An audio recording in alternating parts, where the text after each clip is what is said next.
I'm Greg Sowell, and this is Why Am I, a podcast where I find interesting people and try and trace a path to where they find themselves today. My guest this go around is Russell Muits. He's a graphic designer by day, and by night he does street printing. He's captured art from manhole covers in over 60 cities spanning the globe, but more important, he's had some amazing interactions and collected some really great people. I hope you enjoy this chat with the all too humble Russell. Russell Muits, thank you for joining me on the Why Am I podcast.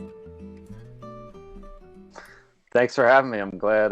Man. To connect. I found you from such a weird roundabout way. It seems like most of the people in life I meet that are the most interesting, I meet by accident or by chance or whatever you want to call it. So I was researching somebody else, came across you, and you had written. So I was looking up Jimmy Ogle, a guy out of Memphis, and I came across your site. And the instant I saw your site, I was like, man, I gotta talk to this guy. And you were honestly kind enough to talk to me. But traditionally I would introduce you in some form or fashion, but I don't want to do that today, or rather, I don't do that anymore. I let you introduce yourself. So you and I are standing in line at the buffet. It's a crab all you can eat buffet. Apparently, this is your dream. But it's a little bit of a backup. So we're having a conversation, waiting. Maybe they're bringing out more plates. That's what it is. They ran out of plates. We got to wait for more plates. So I'm telling you that I don't know. What do I do? I design playing cards for a living, and we talk about that for a second. Now it's your turn to reciprocate. Russell, who are you, bud? Well, I'm actually I'm a graphic designer, and if I would be totally interested in the playing cards that you're designing, so that might take us down that path. Ironically, I'm actually working on some playing cards. I was working on playing cards this morning for one of my clients, so it's pretty interesting. You chose playing cards, which aren't as easy to design as you would think when you kind of have to consider the numbers and the symbols and the red and the black, and you're somewhat limited to what you can actually do on the card and still keep it a functional card. So cool. So I do. I'm a graphic designer. I live outside of Chicago. I do a lot of digital design, websites, brochures, social media, lots of animation, video, motion graphics, stuff like that. And that's kind of my career. But about 10 or 15 years ago, I was working for a company in Seattle, Washington, and right outside the office, I noticed this utility cover. It's big, wide, 32-inch round, electric company cover. And on that cover is a design that the city commissioned an artist to design the cities. It's a really awesome program, but it's a design of the downtown map of Seattle. So super cool. Saw it every day. I would always grab my coworkers or my team and be like, hey, you got to come see this. And even then, all these people that walk through there every single day for years, a lot of these people were like, hey, I never noticed this thing. And one day, actually, it was during happy hour, I was talking about this cover, and I'm like, you have to see this, and I'm explaining to it, and some people were from out of town. So I brought them all over after we left the restaurant. And we're standing here, and I'm just like, look at this, look how cool it is, and pointing at things. And then the way it's designed, there's a lot of raised, intricate pieces. And just right there at that moment, I just looked at it and just thought, this is a printing block. And kind of was like, we need to print this, need to figure this out. And my friend and I went up to the art store and bought just some cheap paper and a roller and some ink, and went back down to this cover. And it's probably like 7 o'clock at night at this point. And so threw some ink on it and actually printed it, made 2 prints of it, And yeah, with the weather and it was kind of misty that day. Well, laid them on the sidewalk and was like blown away with how cool it was, being able to capture that, but didn't think about drying time or what I was gonna do with these big pieces of paper afterwards. So it ended up taking about a couple hours to dry, and eventually made my way home. And the next morning, I had the prints laid out on my floor, and I was looking at it, and I started noticing things that I hadn't noticed on the street that were printed. And so I went back there, went back to work, stared at it for a long time, and just thought, man, that was really cool. So since then, I've been running around the country, parts of the world, making relief prints directly from these sewer caps, storm drains, coal hole covers, pit lids, manhole cover, utility cover. There's all kinds of names and functions for these, but I've been using ink and canvas and paper, making prints from these pieces That's of cool. iron. So yeah, I mean, I do some design during the day to kind of pay the bills and help fund the art, and kind of my release from the computer and being able to make something tangible has been collecting these So prints. you said for like a really long time, you were grabbing people and you were showing them that first electrical cover, and 32 inches, man, that's like 3 foot in diameter. It's a big piece, steel sitting there. What was it? I mean, Yeah. what was it that compelled you to like show people this? Like, you need to see this. Well, like, what was it about it? I think maybe because I just kept thinking how cool it was. Even I would walk over it every day and stop and just take a quick peek and be like, oh man, look, there's something new. And I think maybe I just wanted to share that. I wanted other people to kind of have that, like, oh wow, that is cool, or I never noticed that.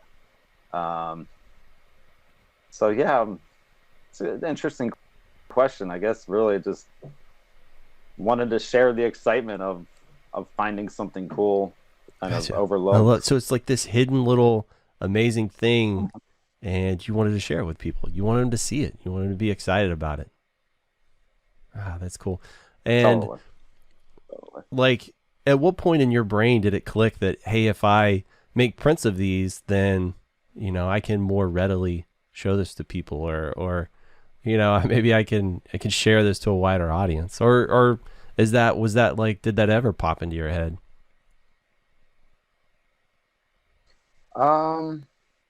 Maybe a little recently it did, but in the beginning, even up until about probably 4 years ago, I didn't really show Really? anyone the prints.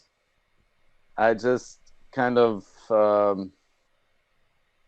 maybe 5 years ago, but for about I went around making these prints and really traveling a lot, and like almost on this mission to collect as many as I could for about 5 years before I like put them out, before I showed anyone other than like my friends, family, who I was with or something.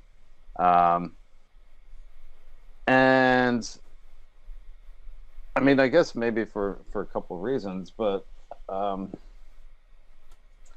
think probably around 2016 is when I really I put it out there because I had met a reporter who was covering the closing of Love Park, which is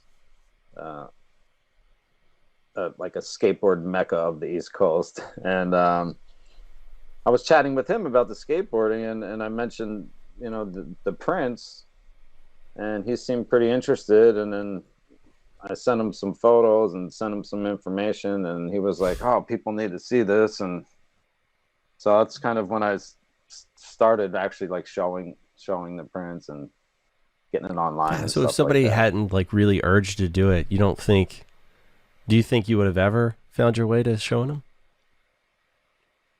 I think so. I think that yeah, definitely. But I wanted to really really like have a really wide, big collection. I wanted to just get as many as I could um, before I really just kind of put it out there. Um, so, and plus, I mean, I would much rather go out on the street, go explore, go find something cool, make some prints, bring it home, then like figure out a way to show people, right? Like there's a more of a, I get more pleasure out of making it than showing it. But the fact that people think it's cool and I have some things in some galleries, I mean, That's cool. that's So awesome. yeah, it sounds like the real pleasure for you is derived from the hunt, is finding them and creating them. So it's like they're basically like your Pokemon, right? You got to catch them all, sort of thing. Totally. Yeah, I mean, it's I've definitely gone to cities and different places, like specifically looking for the oldest or the coolest or the most iconic one I could find. A lot of times just going in there having no idea what you're looking for. Sometimes I'll see something online or someone might share an image with me, and Mm. then I'll go there looking for it. So yeah, it is about the hunt and um, kind of just exploring and finding new things and um, So describe the feeling, like yeah. you're in a new city and you're out there looking. Is it when you find the perfect one, is it like an exhilaration sort of thing, or does that come in after you make the print and it's successful? Because I'm sure there's, I mean, probably don't all work perfectly, right? Oh no. I mean, hardly ever. And hardly ever am I like, okay, yeah, that's great. That's exactly what I wanted. Like that, when that happens, it's a special it's a special moment. But yeah, it's almost like almost like a few times along the way, like you're running around either looking for something specific or just something cool, and when you find there is like that, almost like that's like a step, right? And you're like, wow, yes, this is it, that's cool. But then there's the actual act of making the print, um, and yeah, I think there is kind of like that exhilaration once it's actually in the car. I have it in the car without smudging it or smearing it, or and that's yeah. So there's a number of those along the way for each one. Is almost like this yes, or and there's been plenty of times where Mm. it's been pretty disappointing. Like maybe not even find what I'm looking for, not find something cool. The weather's, you know, um, lose the motivation. But yeah, so there's a number of emotions and feelings that I guess as throughout the entire experience from leaving the house to Gotcha. bringing Well, it home. to me, that also begs the question. It's like, how do you get these things home? Like, if you're in another state or something like that, how are you transporting this back? If I'm traveling and I know I'm going to be making prints, I actually I built a little like a kind of like a custom drying rack, and it slides into the back of my car, Forester, and it's actually I have like 34 by 34 inch thin plywood that has clips on them, and I fold the printed canvas onto the board, put it on the clip, Nice. slide it in like a drawer.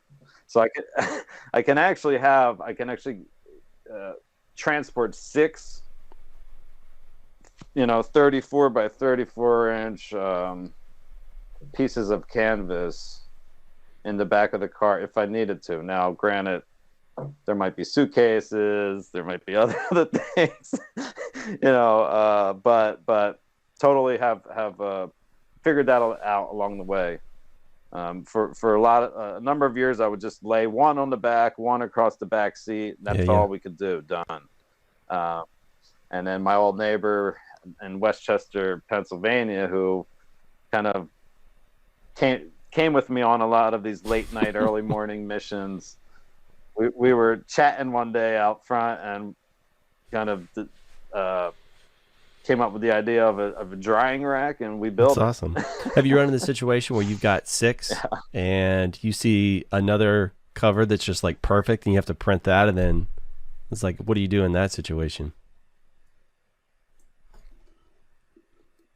In that one, I would probably just wait around until one of them dried, and then at that point I could fold it or roll it. Like if I have to sit there for an hour or whatever it is, I would just do that. I mean, I wouldn't not print it if it was something awesome and I had this stuff with me and I had the time. But like you said, that's all we really have. Got to make it happen. I get it, man. That's interesting. So I've never, so this is mostly an audio medium, right? Most people aren't going to see the picture behind you, or the canvas you got hanging up there. So if they do pop over your website and take a look at stuff, I was surprised by how many like vibrant colors and patterns and stuff you use. And I think that was one of the things that first attracted to me. It's not just a black and white sort of representation of it. You actually add a lot of artistic flair, which I thought was really cool, right? So you find really interesting covers to begin with, but then you add a lot of artistic license to it by adding colors or patterns or various things like that. So how do you decide what you're going to do? Is that just something in the moment, or do you kind of think of stuff ahead of time? Well, I appreciate what you said, about the colors, because I think that's like an important part of the project, and repurposing, existing things, a way to make it your own, or enhance it. But yeah, a lot of times it's just I don't have a plan until I'm actually there on the street looking at it, especially if traveling in different cities or on the go. It's like, oh wow, this is cool, now what? And I try to bring like a full palette, but a lot of times I might not have that, so I'll start with what I have, right? and then maybe I'll think about the city flag colors, the state colors, sports teams. Sometimes I did a series where it was like all sports related. And a lot of times it'll be, I might look around at like the buildings or the landscape or what's around me, and try to pick up colors from that. So maybe it's some reds or kind of browns from a brick building across the street, and with a little blue from the sky, or almost like capture something that's there. In the surroundings, which has been a lot of fun doing that, because it's kind of pulling a piece from the moment and kind of capturing it on there. Sometimes I will take a photo of it, and if it's local, or if I know I'm going to be there for long enough that I have time to do this, I'll take a photo, I'll bring it home, trace it out in Illustrator. Then I'll actually play with the colors on the computer, and then find something that I like, and kind of then I go back, and sometimes I'm just actually looking at my phone at my mock-up and mixing the colors on the sidewalk. So it's kind of all of those really have inspired the colors, and then there have definitely been a lot of times where I'm just like, this looks for cool. sure, man. Let's just roll with it. So no meaning. There could just be, Yeah, it it's just could be random. improvisation. It's like jazz, right? It's it's whatever inspires you in the moment. Do you ever look back at stuff and it can kind of take you back to where you were, what you were thinking in that moment, or is it really ethereal? Yeah. No, all the time, and I think that's a lot of it. I mean, they are kind of just like tangible memories, the prints, right? And when I do pull them, open them, or pull them out, and kind of look at pieces that I've done years ago, I do. It brings me back to that moment, like you said, and the people that Mm. I met, or something cool I learned that day. Um, so yeah, totally. I have a bunch of canvases kind of rolled up, stacked up. They're kind of tagged, and every once in a while, might be interested in a Louisville or something print, and it's all the way at the bottom, so I have to pull each one out, and yeah. So every once in a while, I relive them all because I need a better filing system. Interesting. You have to phone up your neighbor then. That's Yeah. cool. That's cool. So I saw you labeled it what you do as street printing, and when I hear that, it kind of I don't know, kind of like a little dangerous, a little edgy.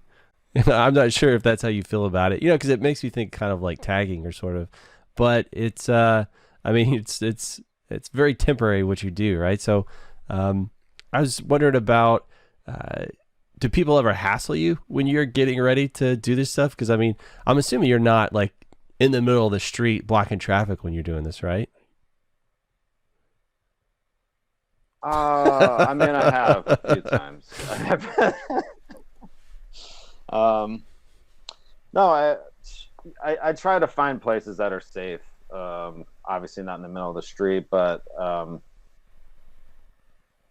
I can't choose the location. So if there's something awesome, I might have to put up a cone, or I might have to double park in front of it for 20 minutes, or I've done that. But for the most part, I mean, they're, sidewalk, maybe edge of the street, sometimes in a park. The ideal location is a park, probably the safest. As far as like kind of people, stopping me, or kind of wondering what I'm doing, I've had a number of times where kind of police or similar have stopped, kind of question what was going on. But I've never really had. I kind of have like my elevator pitch down, I guess you could say, where it's non-toxic inks, it's water-based. I have my cleaning supplies right here. I usually just try to show them a bunch of other prints from other cities, and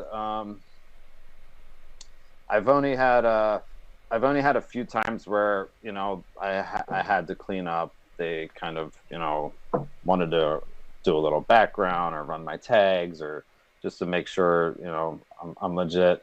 For the most part, though, I've had a lot of awesome experiences. I had 2 cops in Boston totally helping me on the MIT campus. The one was diverting foot traffic while I made the print. The other one was riding around on his bike, looking for a specific cover that I went there to find. I actually went to the MIT campus to find a specific cover. I spent like 3 hours looking around for it. Started around 4 in the morning. By 7, I gave up and just decided to print anything I could find, since I had been there. And that's when they came up. So I explained what was going on, and it's funny that the first cop, I'm explaining it to him, and he gets on the radio and he goes, "I got this guy over here. He says he's an artist. He's painting the ground or something." And I'm like, "Oh boy, here we go." And then his buddy, his partner on the bike, pulls up. He's like, "Oh yeah, kind of giving me a little hard time. And then he's like, wow, that's really cool. I'm an artist too. So what did you come here looking for? And I told him the specific design, and he was like, all right, I'll be back. And he rode around the campus, and he's radioing in to his partner who's standing there with me, like, oh, does it say electric? And I'm like, no, it says brain. And he's like, so they actually spent probably, I don't know if that was taxpayers' money helping me look for this cover, but so I've had a number of great experiences like that as well. And I always say I'll leave it cleaner than I found it. And so it's those types of interactions, I guess, I enjoy them, right? Like a big part of the project is being on the street and, meeting people and having odd conversations and different encounters that. Yeah.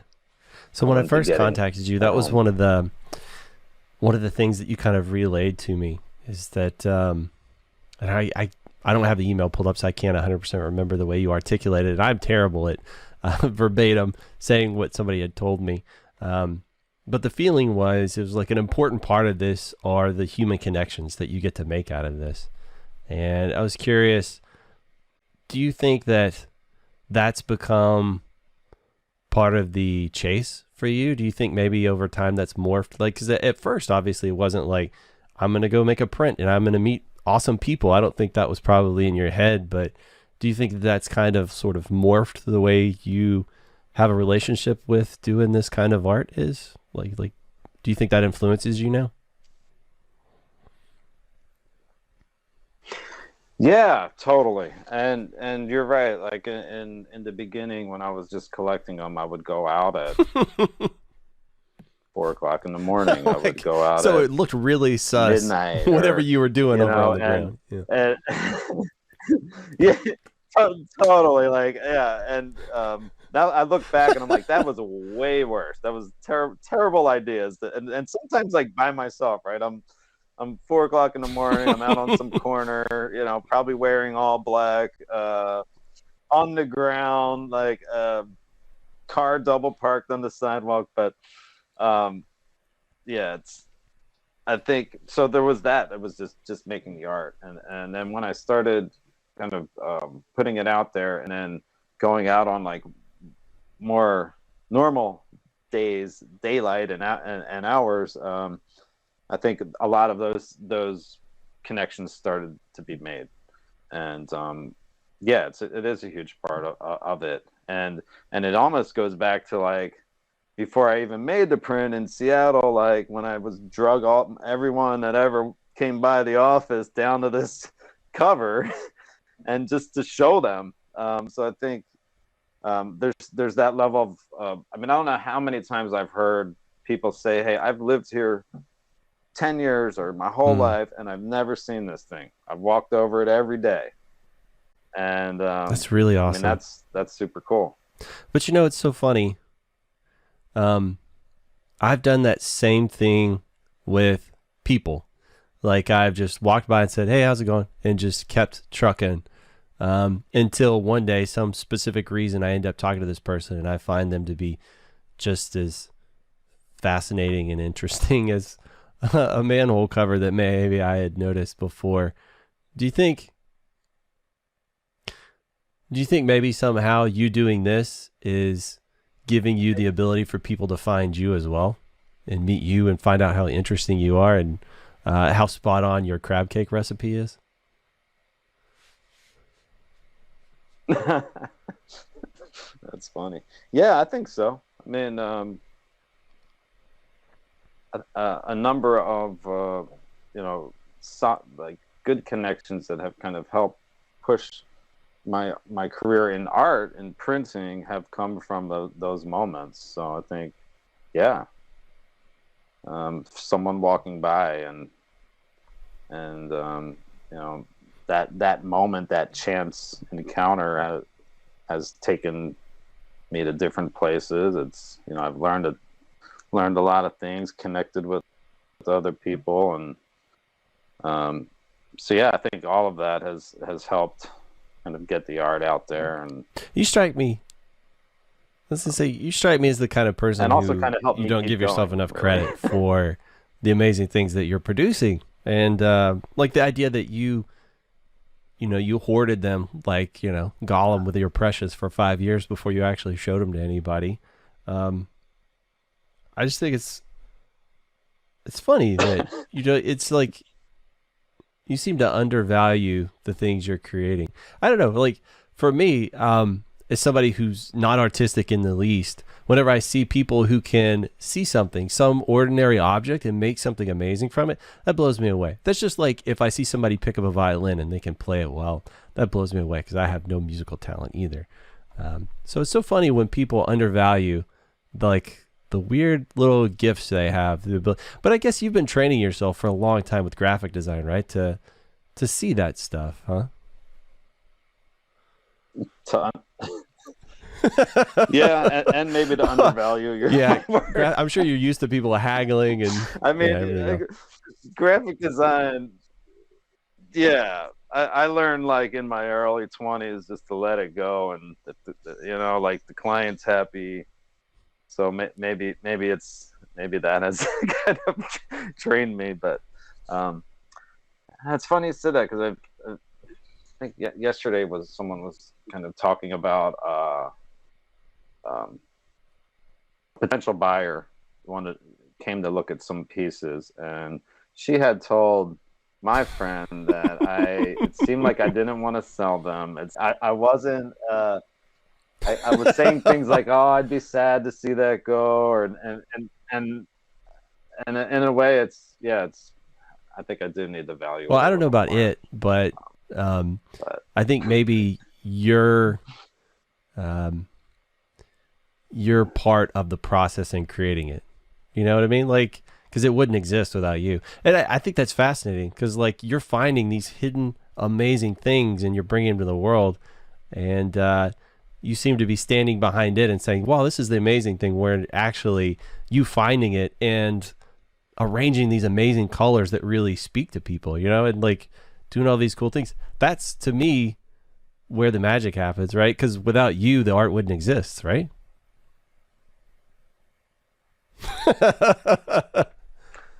right. Well, the prints wouldn't exist, but there's. Um, I don't know. Maybe it's kind of the fact that like the art, essentially the art is kind of there, and then I'm just morphing it, I'm enhancing it, I'm doing other things with But it. is it art, or is it just a manhole cover or an electrical cover until you find it and tease that out of it? That could be Because the it's case not like too. there's a yeah. Or pull And it. you bring it to life. pull it off of it. You birth it. You see its potential and you make it come to life. I think that's awesome. It's so funny. I love meeting artists that don't give themselves credit for stuff like that. I just like, I'm not saying you don't. It feels like you don't give yourself enough, maybe. And I totally dig that because it's I think I mirror those qualities a lot. Like I just, to me, it's like, oh, here's this thing I made. Don't look at me. Just look at this thing, and you know what I mean. It's like I totally get that. But your art is fascinating. I think it's so cool. You've been to a lot of amazing places, right? Yeah. My initial, probably around that same time in around 2016, I had gotten laid off from a job that I didn't like, so it was actually pretty good. A blessing in a way. And I was like, okay, I want to go and travel to every state in the U.S. I want to make a print in every state, and I filled out this whole map, and I put together this Kickstarter campaign, and I was like, all right, here's all the places I'm going to go. You can pre-order a print, and I put a video, and I worked on that, and then I was about to launch it, and I was like, I think I could just do this. I could just do this. I don't need this Kickstarter. I'll just make it happen. And then spent a couple years really going up and down the East Coast, every state east of the Mississippi. I have at least one print. Part of the West Coast, Northern California, Seattle, Portland, Denver. With the East Coast, like all of them, all the ones, all the way down, all the major cities. And a couple years ago, I did a European kind of tour. So did Barcelona, Paris, London, Copenhagen, and Amsterdam, and was able to make some prints in each place, which was cool, weather permitted. And so yeah, I was counting, and I kind of lost count, but it's over That's 50 cool. different So cities. when you decided not to do the Kickstarter, Yeah. did that kind of take some of the pressure off? I mean, like, why not go for it? Well, I felt like even then I wasn't really ready to kind of put it out there. I wanted to collect more. I wanted to have a little more credibility, I guess. At that time, maybe I had I had prints from 6 different cities. I was like, oh, 6 isn't enough, which it probably was, right? Like, kind of back to what you were just saying about I don't want to say the confidence in the project, but yeah, it just wasn't really about pressure. I was just like, I'll just do it. And I started thinking about, just, it seemed like having to go and then having to go to a place and making a print for someone else might not have been the best path of making the best art, I guess.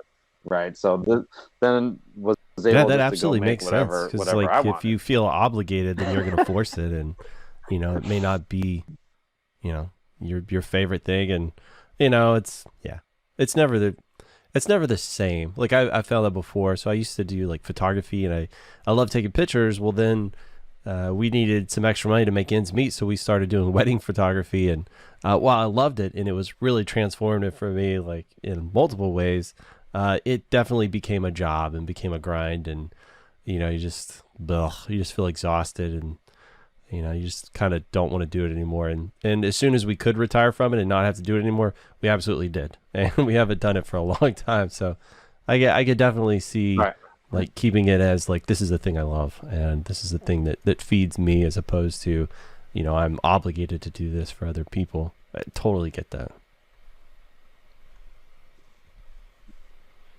Yeah, and I don't think that was I wasn't thinking that when I decided. I wasn't like, I think it's just later on, after I just didn't do the Kickstarter, and I realized, wow, that was good. I'm glad I didn't do that.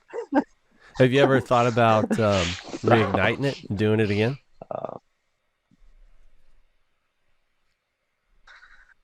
I have thought about it a few times, especially now. I think maybe something that could actually maybe West Coast swing almost could be pretty fun. Kind of plan was stop at a number of different cities, and part of the Kickstarter is you can pre-order a piece of art from one of those cities along the way, which I thought, it could be pretty fun.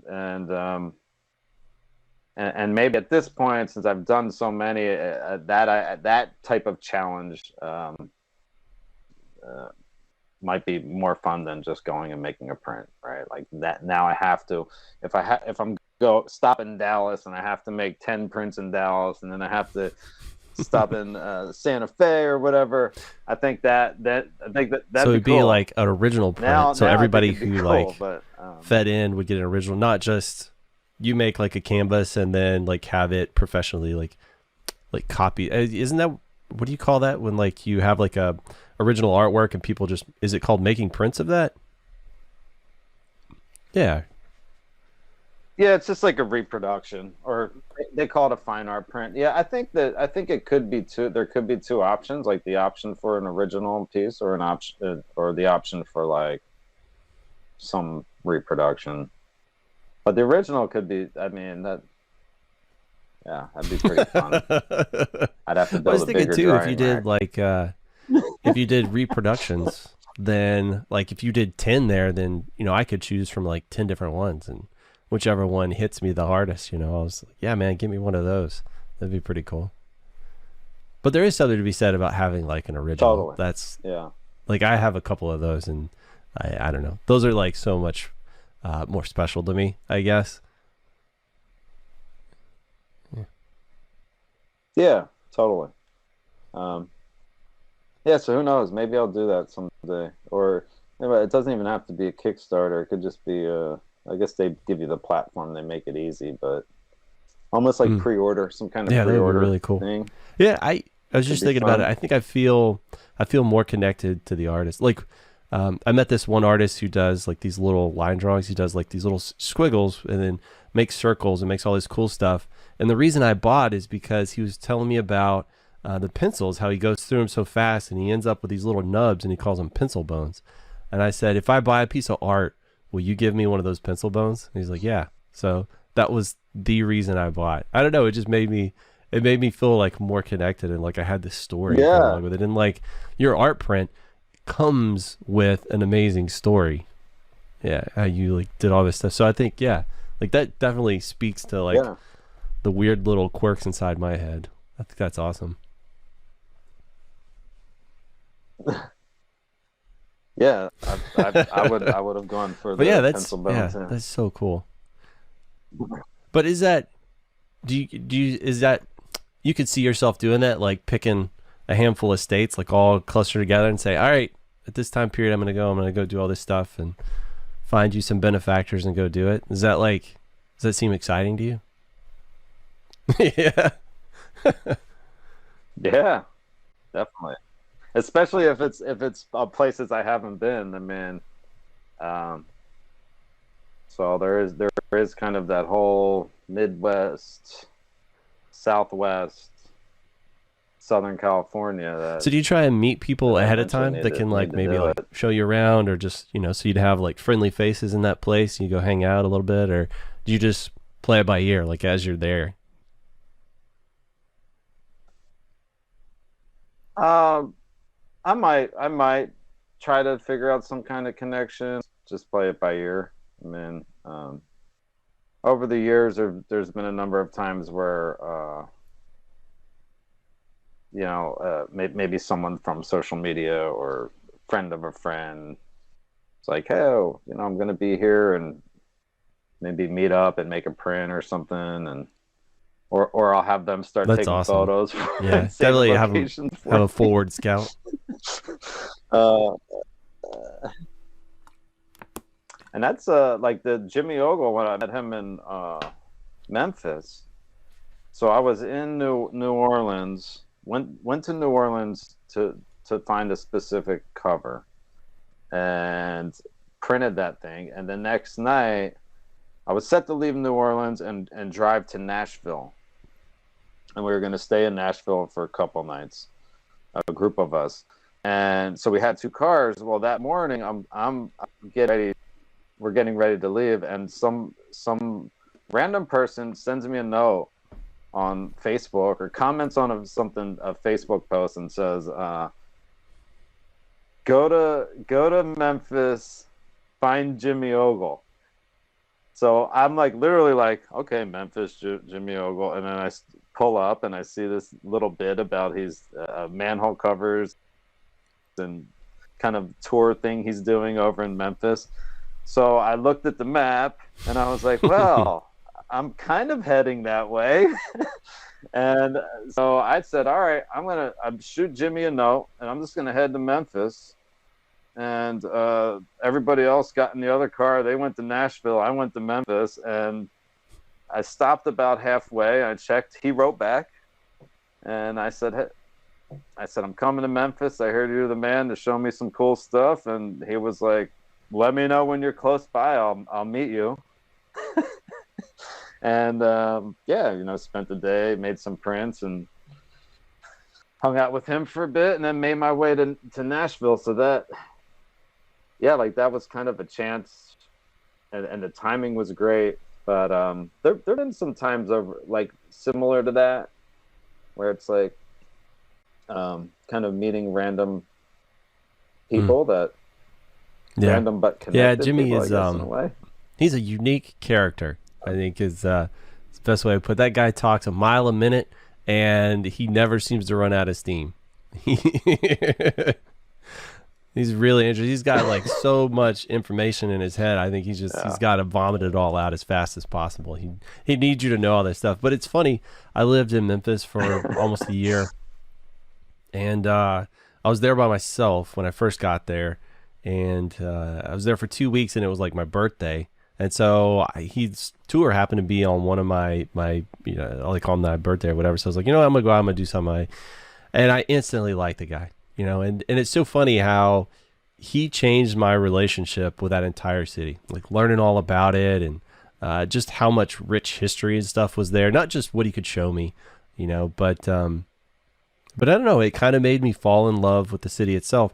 And yeah, like one of the first things I did was that manhole cover tour. And so it drastically changed my relationship with like looking down at your feet, and how beautiful the ordinary objects really can be. You just have to, take time to actually make time and look at them. And it's so funny how just random things like that can absolutely change a person. And so I am, to be honest, I am like jealous of you, or not jealous, I guess envious is the word, envious of your ability to go around and meet people and have the opportunity to, like have the way you think and feel change based on these other humans. I think it's so cool. But also how you're changing them along the way, right? So it's a give and take. I think that's a beautiful thing that you have going there. Yeah, man, for sure. So cool, thanks. Yeah. I've talked a lot about where you are today. I'm curious how you got here in the first place. So you're a graphic designer. It's like, were you an artsy kid? Is that something you've always liked doing? I did like art class, growing up. I don't know if it was because it was like the easiest class. but yeah, I mean, I was always kind of into like drawing some things. I never really thought about it being a career. I think I had like the typical like marine biologist dream, or like something along those lines, like swimming with dolphins, or a pilot. I thought could be cool. I took an AP course in my senior year or junior year. I was terrible at that, at like traditional studying and stuff like that. So, but I was still going to pursue something along those lines. And probably only a few months before graduation of high school, someone from the Husson College where I went came to do a presentation. And I went and checked out the school and just was like, oh, art school sounds cool. And I mean, that was right before I graduated. Just kind of switched up my thinking and went to art school, Husson School of Art, it was called at the time. And not your typical college experience. It was downtown Philly, above the pawn shop on 11th and Market Street. No dorms, no sports, no after school activities, no real parties, unless you count like me and 5 buddies hanging at someone's apartment. They treated it like kind of like a job, Monday to Friday, 9 to 3. 4-year college associate's degree.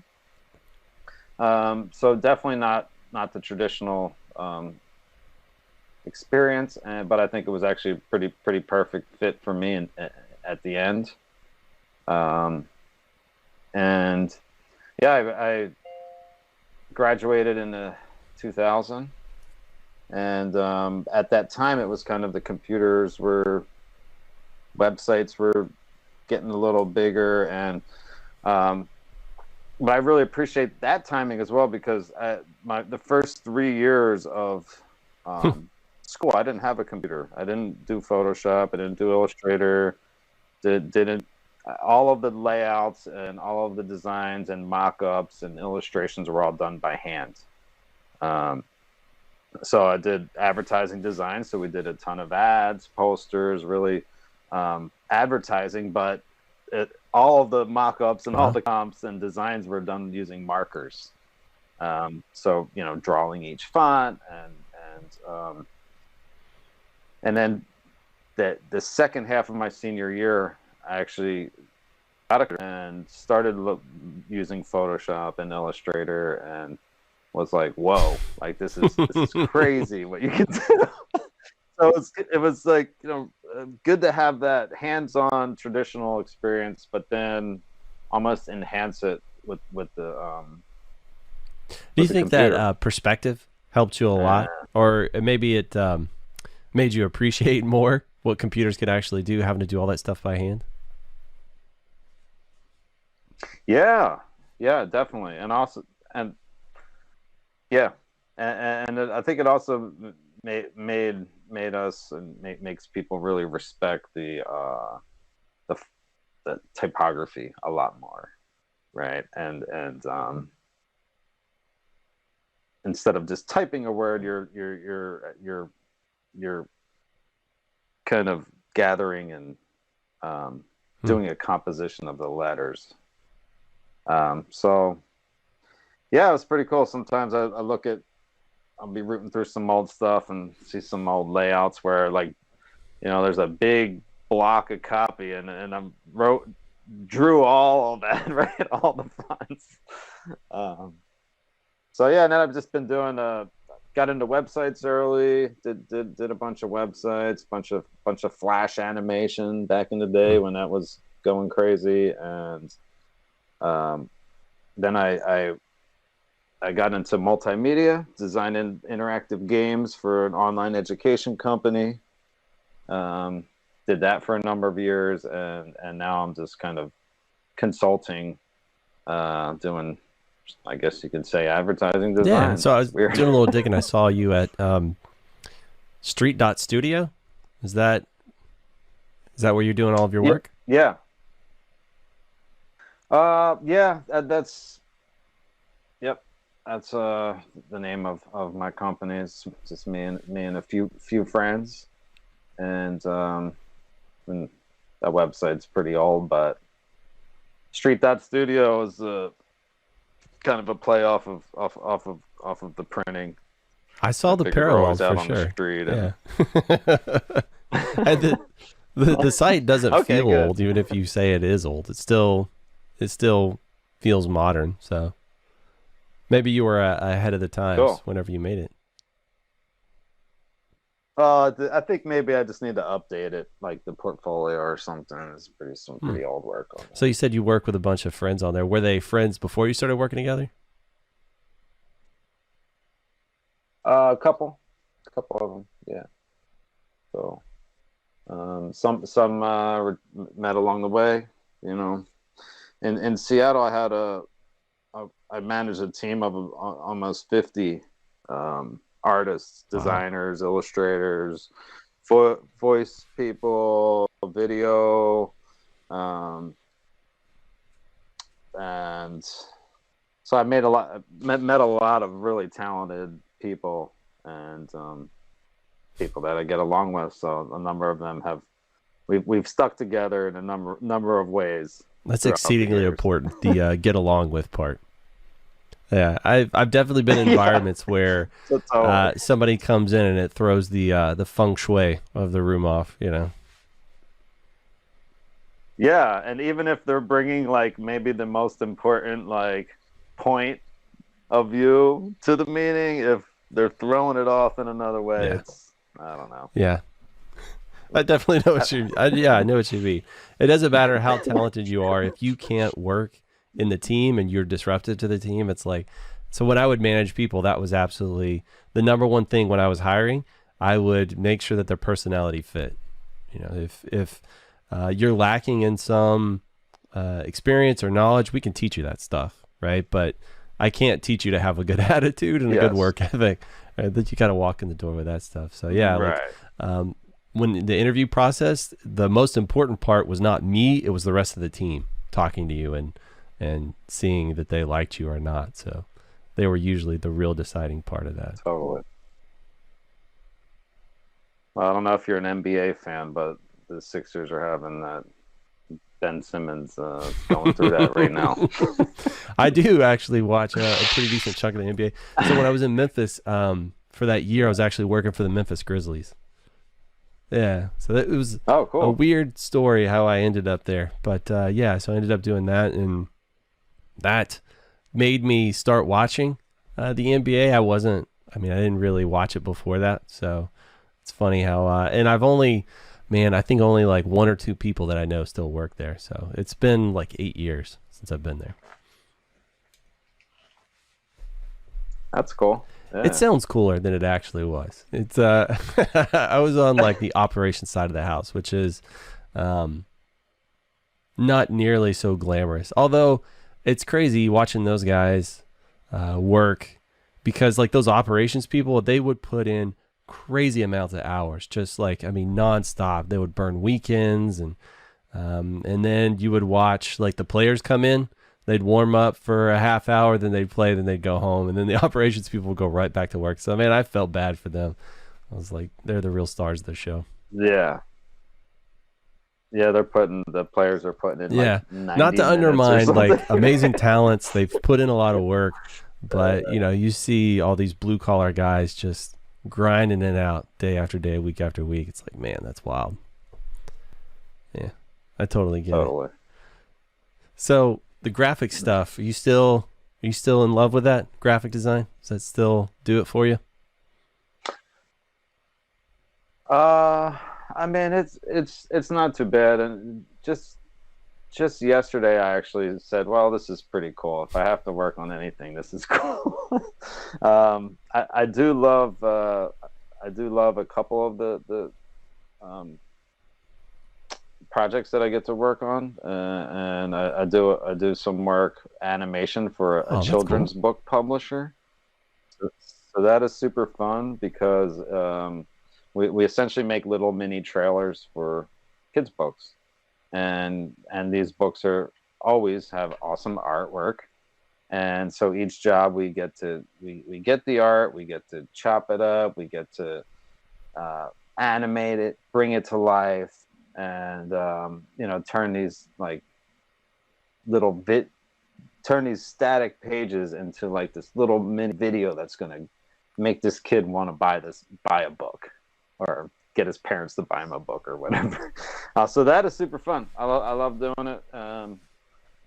But there's a lot of the design that I would just yeah, kind of burn out a little bit. And um, I think making the prints back in Seattle, I think that also helped me just kind of stay a little focused and stay interested in the design, um, uh, and just be creative outside of Mm. marketing, right?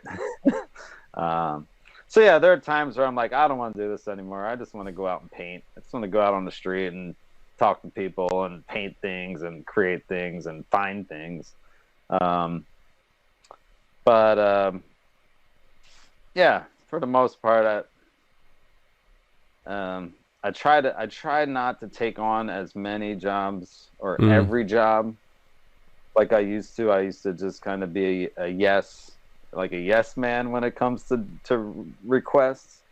Um, but I lately I've been trying to kind of not do that. Just focus on some bigger, more rewarding projects. But you know, it's hard. It's hard to turn down money, especially when you're a contractor and you're not getting that check. And I mean, nothing's guaranteed.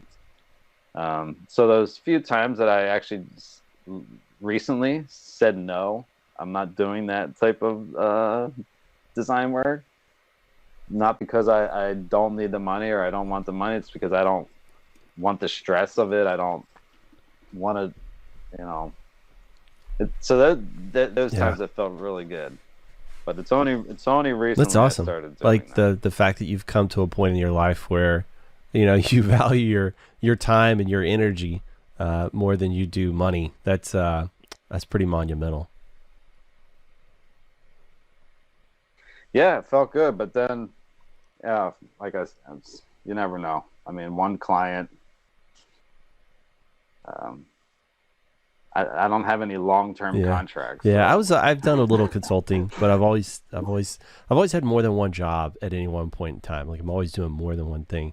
And I was always terrified of the concept of feast or famine, like when it comes with contract work, you know, like sometimes I would get a whole bunch and then there'd be crickets for like 2 months. And then, so like that kind of stuff always just, freaked me out a bit.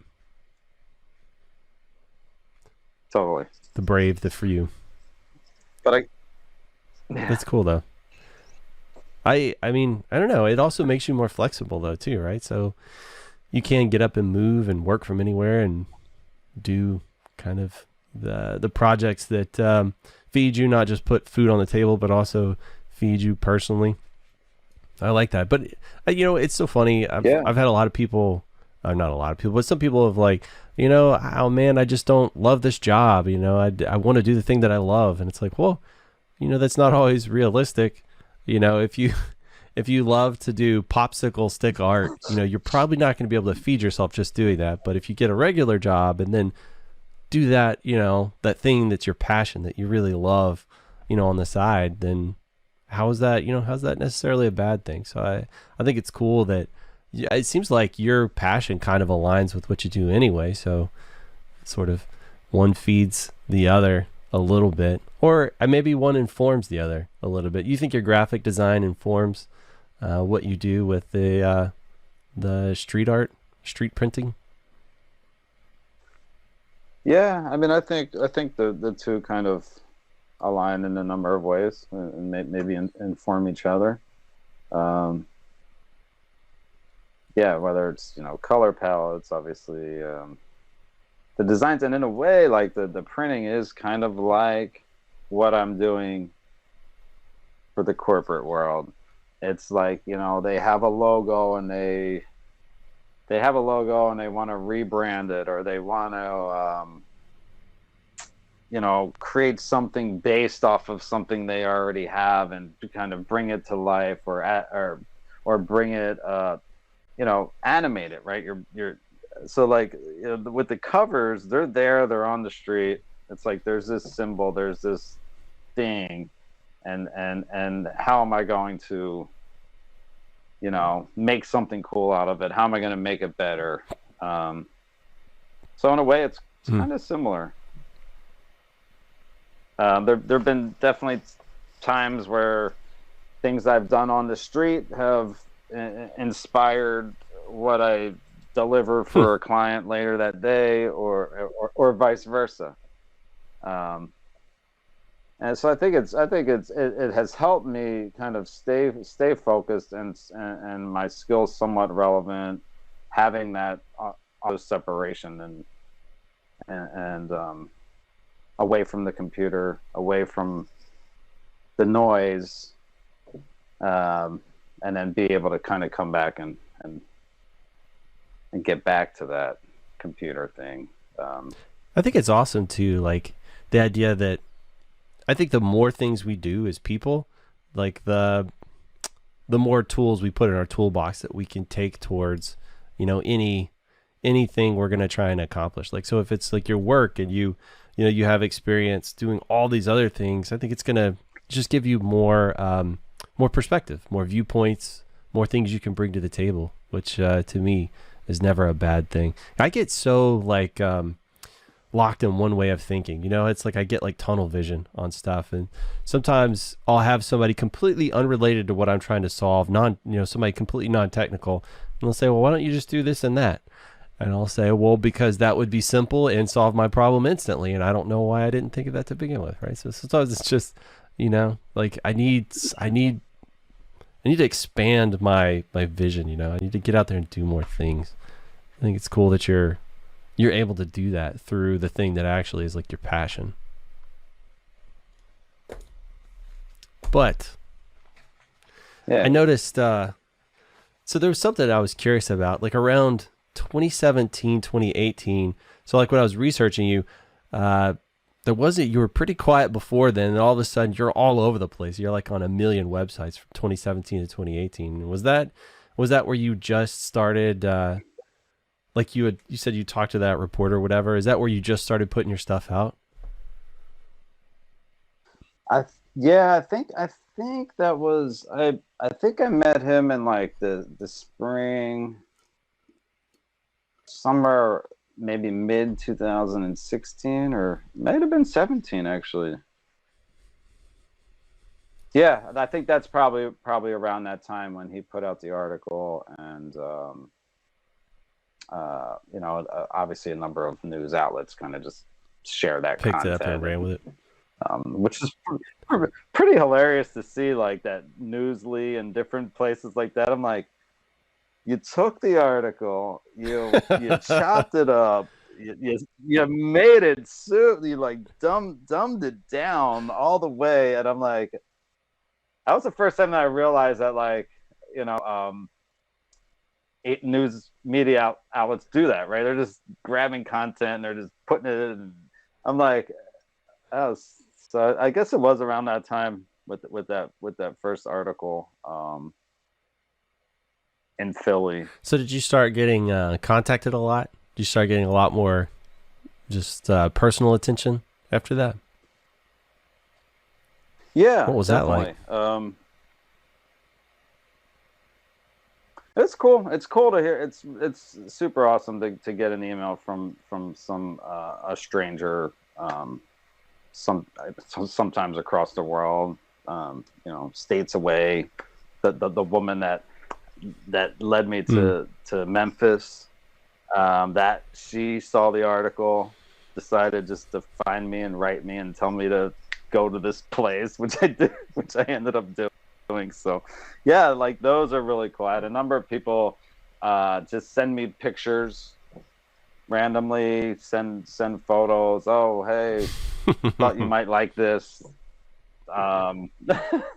So that's been cool. And I did like around that same time or a little bit after that, I did a prints in Flint, Michigan, and linked up with flintkids.org, who were, was a nonprofit raising money to support children affected by the lead crisis. So I went there, printed 3 pieces off of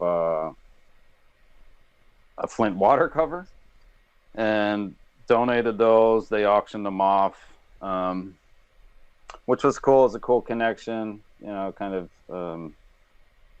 and just an experience actually to go there and meet these people and make the prints, see the city, which is really a lot of Flint at that time. It was they're going through the lead crisis with the water, which I think they're still dealing with. But so you roll into town, and I stop at the coffee shop, and it's, there's all these signs about not drinking tap water and, bottled water everywhere. And but it was like probably one of the most welcoming, friendliest environment that I've been in when making prints and meeting people on the street, and just like everyone in Flint that walked by stopped, said hi, talked, was genuinely interested, which was a really cool cool experience and cool memory. And then to be able to donate art and help them raise some money, it's kind of like icing on the cake. So I think that kind of they put that out in some media outlets, which was cool. But I did not do it for the media. Just happened. But yeah, just occasionally I'll have some people kind of reaching out. Hey, I saw your work. What I get a lot of now is, what type of inks do you use? What type of paper? I want to go out and make my own, that type of thing, which is cool. I usually tell them. I don't. I mean, it's not really. It's not like this trade secret. There's like it's printing. There's block printing, right? It's the same technique, but I mean, obviously there are a number of things that I've learned to deal with, the weather, the elements, different textures, consistency of the ink, etc. But I'm happy to kind of share that, and it's cool to see someone, a stranger, write me and say, hey, I like your project. Do you mind if I go make some? Actually, that's kind of the coolest thing. Do you mind if I'm going to go out and do this? And so yeah, it's cool to maybe have inspired someone to get out there and make their own and experience, that creating outdoors. Did you ever expect that you would create art in such a way that it would inspire others to like go out there and do that sort of thing? I didn't. I didn't really expect that, or plan it, I guess. So it is super cool to see. I mean, there have been times where I'm like, oh man, like totally ripping, totally ripping my entire content and project, and not even one little tiny mention, So I really appreciate when someone reaches out, or or went out and made a print, and then just like, oh, Storm Print City inspired. That is super cool. And even if they don't mention it or anything like that, it's still kind of cool to see. I mean, just the term street printing has actually spread around the globe. So if you Google street printing, you're going to see people all over. I had to stop looking. But it's just like a phrase that I came up with, and probably around the time we were building that drying rack, and just started saying like, well, I guess it's printing from the street, so it's street printing, and started using some hashtags and putting it in the description and the term of what I'm doing, and so it's super cool. I mean, I see it all the time. I see people making a print, hashtag street printing. So a little bit of jealousy there. I was wondering, like, because I've seen some other stuff a little bit here and there. I was wondering if maybe the green-eyed monster would come out a bit, but because like that happens to me in my personal stuff too. It's like, man, I do that same stuff. Why are you getting recognition for this? I've been doing the same thing for like ever. Yeah. But yeah, well, it's there's a number of people who make T-shirts And I had started making T-shirts, and that was going to be part of the Okay. Kickstarter. And I just made a conscious decision that I wanted to make it more about the art, make it more about the colors, make it more about, like preserving the history and the story, versus just making a product and just printing a T-shirt over and over and selling it for $30, $40 would be easy. I know that, but so I have made a number of them along the way for myself. Usually most of my T-shirts are in my drawer, and I'll just make a couple while I'm there. And yeah. So when I see those, I'm like, oh man, they're selling a lot of those T-shirts. That's annoying. But I think I've had those thoughts right when I saw another one the other day from Detroit, street printing and selling the T-shirts, and I'm like, well, when I first started, they first started popping up. I was losing a little sleep over it. Honestly, I was like, man, I spent the last 10 years, developing this project, creating these terms, creating this style, and so it bothered me. But it doesn't anymore. And yeah, in a way, it's like it's kind of like it's a little even more fulfilling to see that. It's like. So now when I see it, I'm like, oh, it's awesome. Yeah. Love what you're doing with it. So I guess it's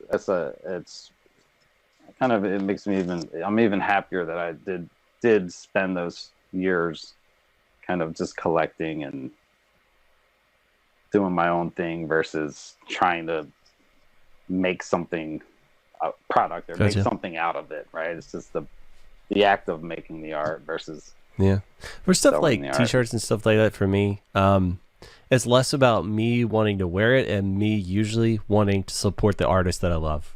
You know what I mean? Like if I can buy a shirt and that helps you travel around and make more of this thing that I love, it's like, shit, dude, I'm gonna do that. Like I have no problems with that. So it's just like when people love what you do, they just want to support you, man. So I'll just put it out there. If you ever put T-shirts up on your website, I will buy one. Well, I've done some screen printing, and I have. Yeah, we can figure something out. I'll get you. That's what I'm saying. I love to support the artist in whatever way that they have available. You know what I mean? It's like I recognize that it's something that I could never do. Like I could never personally do, but I really enjoy it.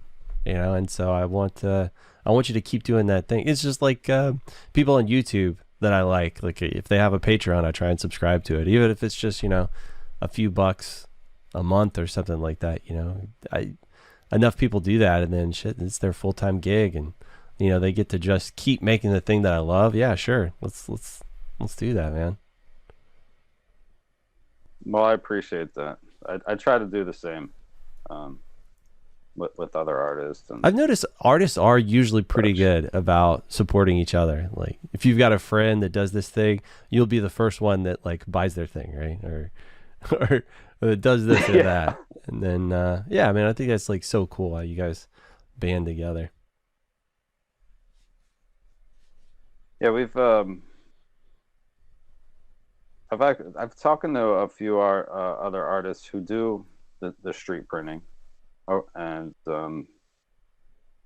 which has been cool, and have thought about some way we could do some collaboration.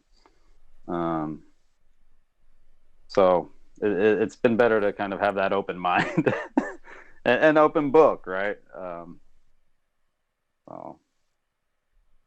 yeah, happy to support really anyone that's kind of creating, right? Going out there, doing things, making things, producing things, That's cool.